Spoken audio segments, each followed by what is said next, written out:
next topic is inequalities around the world. People all over the world have freed and are still facing some kind of inequality or discrimination in some place. There have been people who had stood up against this injustice. So, whatever the different types of inequalities or differentiation that is not only practiced in India but also outside India. And there are many important leaders who had stood up against this injustice and played an important role in order to abolish these inequalities from the world. One such courageous lady has been relentlessly fighting for the establishment of democracy in her country, Myanmar. Let us know more about her. So the name of that lady is Aung San Suu Kyi. The pioneer of democratic movement in Myanmar, Aung San Suu Kyi entered the field of politics in 1988. So she was a resident of Myanmar and she entered the field of politics in the year 1988. She was visiting her ailing mother in Myanmar when people were protesting against the oppressive rule of General Ne Win. So she used to visit her mother who used to live in Myanmar, and during that time the situation was that the people were revolting against the rule of the General Ne Win. On 26th August 1988, Aung San Suu Kyi addressed 500,000 people at a mass rally in support of a democratic government that had been overthrown by a military government called the junta. So on 26th August 1988, she addressed half of the million of the people in a mass rally, that means in a campaign, and she support the democratic form of government so that they can overthrow the military government known as junta. In September 1988, Aung San Suu Kyi formed the National League for Democracy and became its General Secretary. So, in September 1988, she formed the National League for Democracy and became a General Secretary. In July 1988, the government placed Suu Kyi under house arrest in Yangon.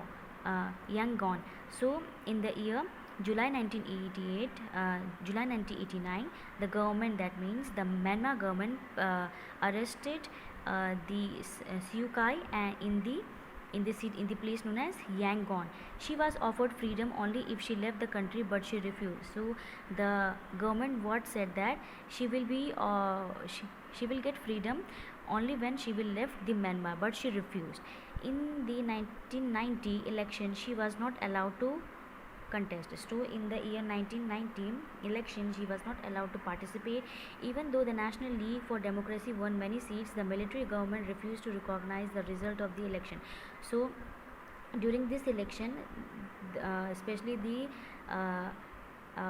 the organization, that is National League for Democracy, have won the many seats, but still the military government refused to recognize the result of the election because they have won the huge amount of seats in the election. In 1991, she was awarded the Nobel Peace Prize, but she was not freed from house arrest. So in the year 1991, she was given the famous Nobel Peace Prize, but she was still in the house arrest and she was not allowed to get freedom. The award was accepted by her son. So as she was in a house arrest, her son accepted the Nobel Peace Prize in the year 1991.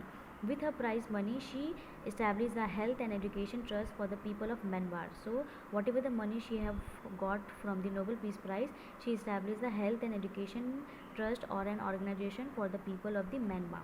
In 1995, due to pressure from various countries of the world, Suu Kyi was freed from the house arrest, but her movement were restricted. So in the year 1995, with the pressure of different types of various countries of the world, she was free from the house arrest, but her movements were restricted. That means whatever she wanted to do, that was restricted by the military form of government.